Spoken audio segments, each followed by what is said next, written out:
Bonjour à tous, le SsangYong Corando restylé, le prix de la Hyundai Ioniq hybride rechargeable et un record de vitesse pour le Toyota Land Cruiser, c'est le sommaire de ce mercredi 10 mai.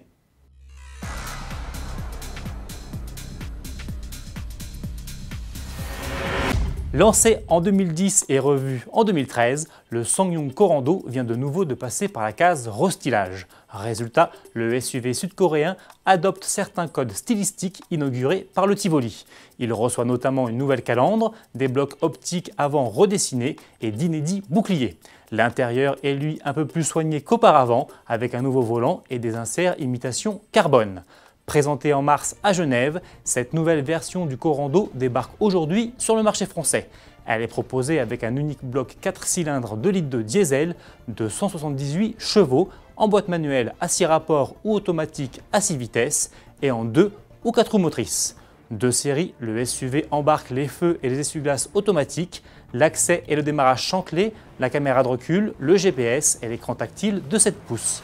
Mise à prix de l'engin, 25 490 €. Outre le Corando restylé, une autre nouveauté sud-coréenne fait son apparition sur le marché hexagonal. Après les versions hybrides et électriques, Hyundai lance en effet sa Ioniq hybride rechargeable. Pour le moment proposée dans une seule finition baptisée exécutive, la berline s'affiche chez nous à partir de 36 100 €. C'est 800 € de moins qu'une Toyota Prius hybride rechargeable. Et à niveau d'équipement équivalent, c'est 5 300 € de plus que la Ioniq hybride. Mais la nouvelle venue bénéficie toutefois d'un bonus écologique de 1 000 €.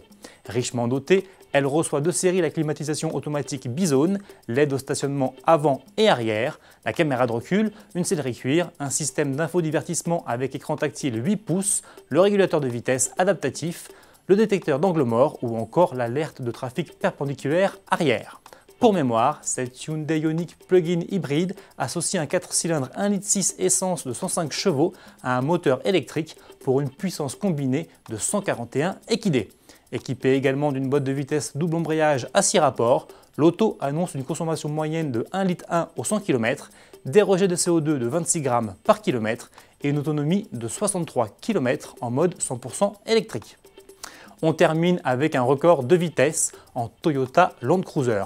Oui, vous avez bien entendu, en Toyota Land Cruiser. Les ingénieurs du département sportif américain de Toyota ont ressorti des cartons le concept Land Speed Cruiser qui avait été présenté en fin d'année dernière à Las Vegas et l'ont lancé sur une piste de l'aéroport américain de Mojave en Californie.